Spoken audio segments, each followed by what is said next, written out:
하나님께서 오늘 우리에게 주시는 말씀은 5월 6일 화요일 본문입니다. 시편 119편 81절에서 96절 말씀, 저와 여러분이 한 절씩 교독해서 읽습니다. 내 영혼이 지치도록 주님의 구원을 사모하며 내 희망을 모두 주님의 말씀에 걸어두었습니다. 주님께서 나를 언제 위로해 주실까 하면서 주님의 말씀을 기다리다가 시력조차 잃었습니다. 내가 비록 연기에 그을린 가죽부대처럼 되었어도 주님의 율례들만은 잊지 않습니다. 주님의 종이 살 수 있는 날이 이제 얼마 남지 않았습니다.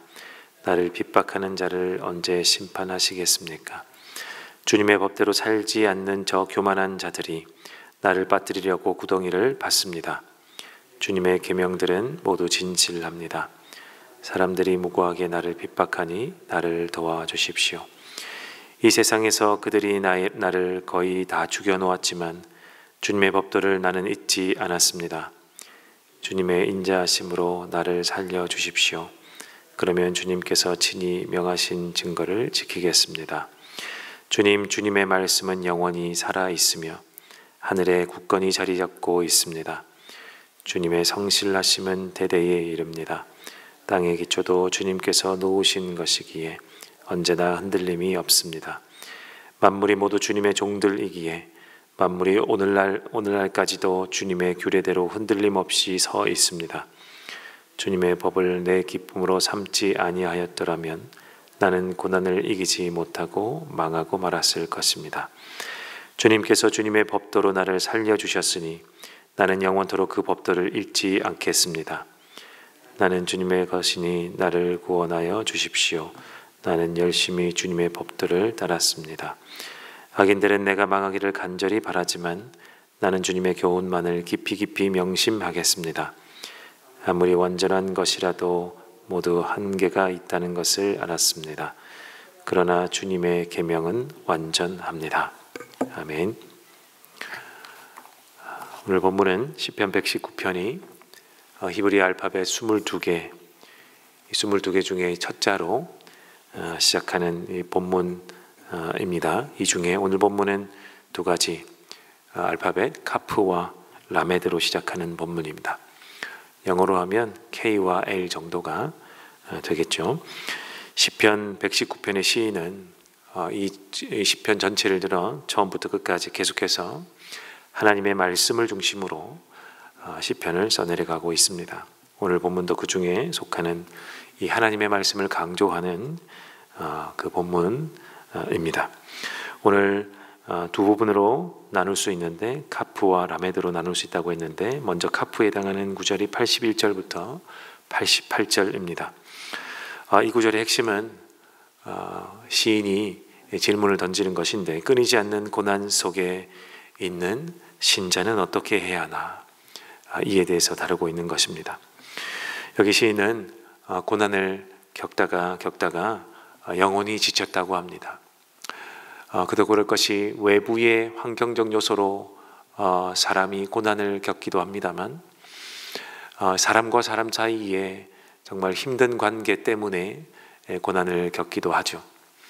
다른 것보다 우리 인간관계 속에서 정말 마음이 쓰이고 힘이 들 때 영혼이 지친다 정도의 표현을 우리가 쓰는 것처럼 오늘 이 시편의 시인은 그와 같은 인간으로부터, 사람으로부터, 인간관계로부터 오는 힘듦을 토로하고 있는 것처럼 보입니다.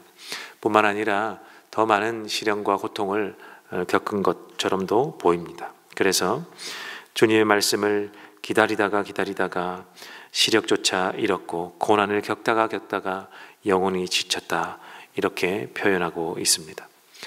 이 고난의 정도가 점점 세지고 고난의 시간도 점점 길어지고 있는 것처럼 느껴지죠. 83절에 보니까 연기에 그을린 가죽부대처럼 되었다라고 자신을 나타내고 있습니다. 시적 표현이니만큼 정확한 뜻을 알기는 어렵지만 이런저런 고난으로 그토록 질긴 가죽부대가 시커멓게 그을려서 헤어질 지경까지 간 것이 아닌가 우리가 생각해 볼 수 있습니다. 오늘날 우리가 쉽게 이해할 만한 것이 무엇이 있을까라고 생각해 보다가 제가 얼마 전에 바지를 세탁기에 넣고 빨았는데 그 속에서 지폐가 나온 것입니다. 갑자기 이것이 떠올랐습니다. 우리는 실수로 어쩌다가 지폐를 바지 속에 넣은 채로 세탁기를 돌리기도 하죠. 세탁기 속에서 그리고 그 안에서 그 바지 속에서 꺼내어진 지폐를 보면 정말 꼬깃꼬깃 한없이 구겨져 있는 지폐를 발견하지 않습니까? 그럴 만한 것이 세탁기 속에서 이 지폐는 물속에 잠겨 있다가 이리 치이고 저리 치이고 세탁기 성능이 좋을수록 물살이 쐬어지고 그 안에서 겪는 이 지폐만의 고난이 얼마나 강했겠습니까? 이 고난을 견뎌내고 나왔으니까 그 모양이 그리 될 수밖에 없겠죠. 지금 이 시인의 상태가 이와 같지 않을까. 그런 의미로 연기에 그을린 가죽 부대처럼 되었다라고 표현하지 않았을까 라는 생각이 들었습니다. 그럼에도 불구하고 이 시편의 시인은 이런 고난의 끝에서도 딱 한 가지 주님의 말씀만은 놓지 않았다, 버리지 않았다라고 고백합니다. 그리고 다시 외칩니다. 88절을 보면 주님의 인자하심으로 나를 살려주십시오. 그러면 주님께서 칭히 명하신 증거를 지키겠습니다. 이 시인이 그동안 주님께서 명하신 증거를 안 지켰다는 말이 아닐 것입니다. 늘 지켜왔음에도 불구하고 그렇게 돌고 돌아 나는 다시 주님의 말씀으로 돌아간다 라고 고난 중에서도 이 시인은 자신의 신앙을 고백하고 재차 고백하고 있는 것이죠. 결국 이 카프에 해당하는 이 구절의 핵심 질문, 끊이지 않는 고난 속에 있는 신자는 어떻게 해야 하나? 라는 이 질문에 이 시인은 이렇게 답합니다. 다람쥐가 쳇바퀴를 돌고 돌아도 계속 도는 것처럼 우리도 주님의 말씀으로 돌고 돌아도 다시 말씀으로 돌아가야 한다. 그것이 정답이다 라고 이야기하고 있는 것 같습니다. 그리고 이어지는 이 라메드에 해당하는 나머지 구절의 핵심은 이것입니다. 앞의 카프 구절에서 답을 한 이유를 먼저 말합니다. 고난 중에서도 돌고 돌아 다시 주님의 말씀으로 돌아올 수밖에 없는 이유는 주님의 말씀 외에는 모든 것들은 다 변하기 때문입니다 라고 이야기하는 것입니다.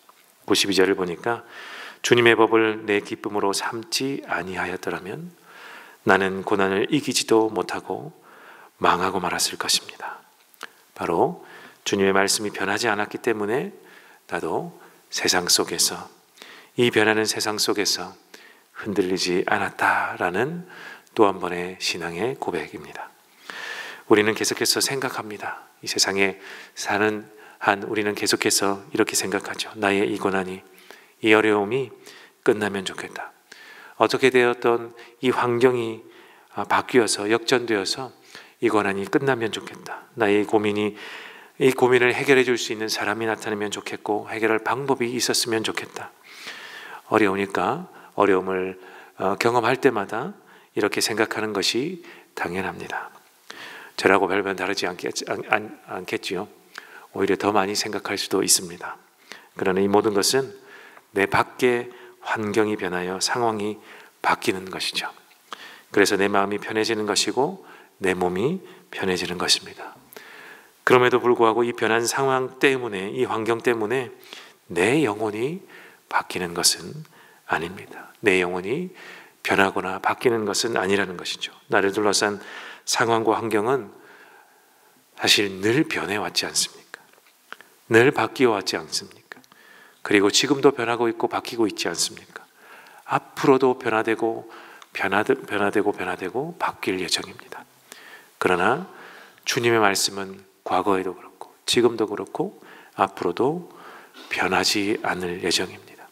그렇기 때문에 내 영혼을 변모시킬 수 있고 변하게 할 수 있는 것은 이 세상에 오직 하나님의 말씀밖에 없다라는 이 시인의 고백입니다. 오늘 라메도로 시작하는 말씀을 들어서 시인은 이것을 자신의 신앙을 고백하는 것처럼 고백하고 있는 것입니다.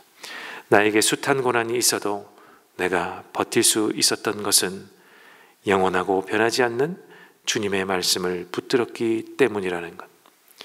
그래서 나는 여전히 고난과 어려움이 있어도 다시 주님의 말씀으로 돌아갈 수밖에 없다라는 것.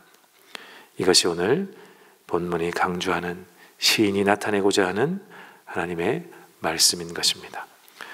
사랑하는 성도 여러분, 오늘 말씀으로 나의 밖을 바라보는 것에서부터 다시 내 속에 있는 내 속사람을 바라보는 복된 성도님들이 되셨으면 좋겠습니다. 다른 어떠한 것이 아닌 하나님의 말씀에 내 영혼을 비추어 보아 내 속사람을 바라보는 복된 우리 하나님의 백성들이 되었으면 좋겠습니다. 나의 상황과 환경이 극적 변화로부터 이 위로함 받기보다 내 속에 있는 내 속사람이 주님의 말씀으로 위로받는 것에 더 집중하고 몰두하는 저와 여러분 되시기를 주님의 이름으로 간절히 축원드립니다. 우리 함께 이 말씀을 가지고 기도하겠습니다. 첫 번째는, 하나님, 우리의 영혼이 주님의 말씀에 더 집중하여서 주변의 고난과 어려움이 오히려 주님의 말씀을 더 가열차게 붙들게 하는 계기로 삼게 하옵소서. 첫 번째 기도했으면 좋겠습니다. 두 번째는 우리 화요일 교회를 위해서 기도하는 날입니다. 하나님, 교회가 교회다울 수 있도록 하나님, 이 나라의 모든 교회들을 붙들어 주시고 모든 교회들이 건강한 말씀을 선포하게 하여 주셔서 하나님의 백성들을 위로하는 하나님의 구원의 기관 되게 하여 주시옵소서. 우리 교회를 위해서 기도해 주시고, 세 번째, 어려워져가는 이 나라의 또 환경과 모든 외부적 요인들이 하나님 변모되게 하여 주시옵소서. 진리의 말씀 가운데에 하나님, 우리가 잘 바른 판단을 하여서 이 나라를 위해, 이 민족을 위해 기도하게 하여 주시고, 하나님, 앞으로 다가오는 이 대통령 재선거에 있어서도 하나님께서 주시는 지혜로 말미암아 하나님, 우리가 정말 올바른 판단을 내릴 수 있도록 하나님 도와주시옵소서. 우리 세 번째를 기도해 주시고, 네 번째는 여러분의 개인의 기도의 제목을 가지고 함께 기도하시다가 돌아가도록 하겠습니다. 함께 기도하겠습니다.